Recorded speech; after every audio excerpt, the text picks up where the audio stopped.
My name is Tom Mesereau. I'm a criminal defense lawyer. I was lead defense counsel for Michael Jackson in his trial in Santa Barbara in 2005. And I'm here to support journalist Aphrodite Jones, who wrote a book about the trial. My name's Aphrodite Jones. I'm a reporter, investigative journalist. Been writing real-life crime stories for 20 years. I have 7 books, best-selling books published about real-life murders. I've covered some of the most high-profile cases in the history of America, including Scott Peterson and then Michael Jackson. The subject of my newest book is Michael Jackson and the truth behind the trial, and that is to say that the media slanted the coverage of the Jackson trial in order to give the public the impression that Michael Jackson was guilty in 2005, when in fact a jury of 12 people found the man to be completely innocent. It's an excellent book. It's the most accurate, honest portrayal of what happened in the Michael Jackson courtroom. I wrote the foreword to the book, although I have no financial interest in the book whatsoever, and I didn't write any of it.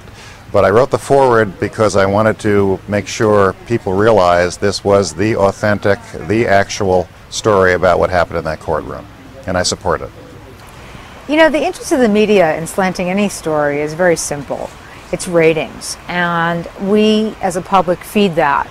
We are very interested in anybody's dirt, anybody's dirty laundry. If there are allegations to be made, it doesn't matter if they're true or not, they'll be thrown out there by the media, and it can ruin a person's career. You noticed recently David Copperfield, I believe, lost a lot of his credibility because there was an accusation that he went after some female. No proof, no evidence, no trial, no charges, but an accusation that led to a man who's one of the most brilliant magicians on earth to having a career fall.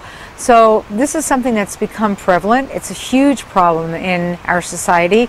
We do listen to media reports as if they're gospel. In fact, media reports are not gospel. In fact, they are very much driven by a rating system that includes what can we report that is dirty and gritty and nasty. And that's what happened to Michael Jackson in the 2005 trial, and nobody bothered to correct it when the man was exonerated 14 times in a Santa Maria courthouse. And did she interview you for the book? Well, during the trial, I wouldn't look at Ms. Jones. I wouldn't wave at her. I wouldn't smile at her. I want nothing to do with her, because I associated her with the media, who I thought was very anti-Michael Jackson.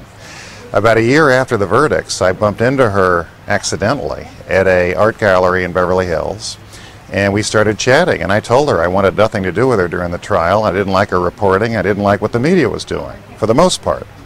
And she told me that she felt bad about the way the case had been reported. She'd been thinking a lot about it, and she wanted to set the record straight with an honest, accurate book that would, in fact, criticize the media. I still wasn't sure if I believed her or trusted her, but she started sending me drafts of the book, and I quickly concluded I think she's trying to be honest. So I encouraged her to keep sending me the drafts. If she had any factual questions, I answered them. I also did let her interview me on a number of occasions about what happened in the Michael Jackson case. And then after seeing what she really was trying to do, that I thought was quite courageous and honest, I agreed to write the foreword to the book. I think I actually proposed it, to tell you the truth. I'm very supportive of what she's done. Well, the reaction from publishers was very flat and solid. When I came to New York and asked them I told them I wanted to publish a book that was going to talk about Michael Jackson not guilty, they said, we don't want anything that's pro-Jackson. And I actually called even one of the publishers that I've worked with for many years and spoke to the top person there. And she said, Aphrodite, I'm sorry, we can't do anything pro-Jackson. And I thought, this is wild. So in other words, the publishing world has decided that there will be nothing pro-Jackson, even though a courtroom has exonerated this man. So it ultimately came to me that I had to self-publish.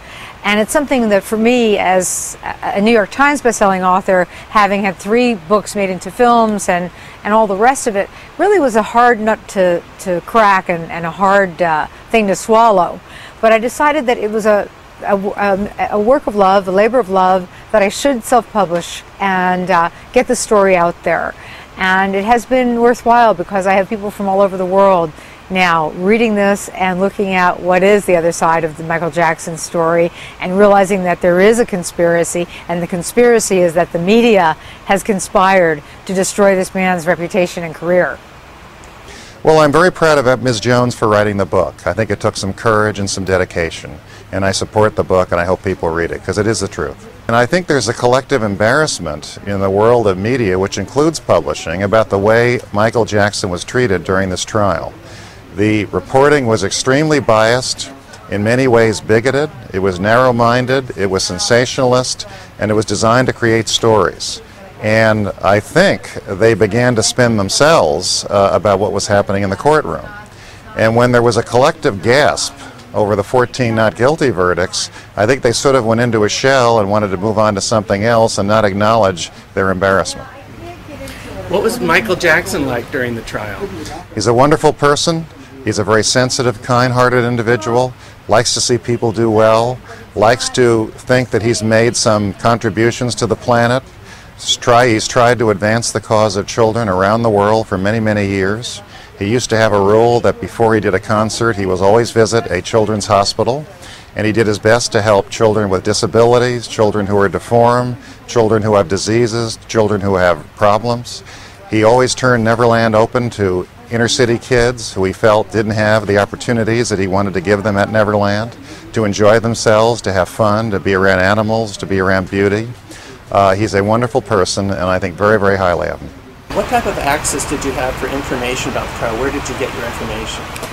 I have worked in the courtrooms for, as I say, almost 20 years, and so I've become very adept at how to approach judges and attorneys for information. It was such that I asked Judge Melville if I could be granted a court order to look at all the evidence, and he did grant me that order. I was able to therefore get to all of the evidence, the photos, the videos, the clip of the young accuser talking to the police, which actually convinced me more than ever that the whole case was a sham, because not only did the jury foreman tell me that the jurors did not believe him, but I myself rewound that tape 3 times and looked at this boy and thought, he's telling the police that he doesn't know simple things about sexuality, and he's 13 years old. There's something wrong with this picture. So I was granted the access to all of the evidence through Judge Melville's court order, and then later with Thomas Mesereau, having gained his trust, I was able to get to some of the court transcripts that I needed to fill out what it was, the notes that I took. Remember, I covered this trial every day for 5 solid months for Fox News, and so I had copious notes of my own. And all of the news reports that were there, and all the newspapers that were there as well as backup, which I used to corroborate things. So I generally take my sources straight from the horse's mouth, from court transcripts, from evidence, exhibits, and then fill it in with what I see that other writers and other people have sort of picked up on it in the course of a trial. Well, it was the most intensely watched trial in world history. You had over 2,200 accredited media from around the world, which is more media than O.J. Simpson and Scott Peterson combined. And the verdicts were watched all over the planet when they came down. So it was a pretty intense environment. I had to focus myself on the courtroom, on the jurors, on the judge, on the witnesses, and tune out most of what was happening around me. I think Michael Jackson is a wonderful person, sensitive, kind, generous, very artistic, very creative, and on a mission to do something for the world, which is more than I can say for a lot of people I've met. Everybody out in YouTube land, if you would, think about this.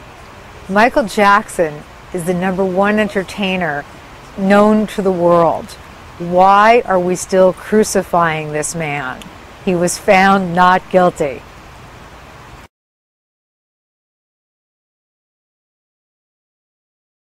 Lastly, who's your favorite courtroom videographer? You are. Okay, thanks, Tom.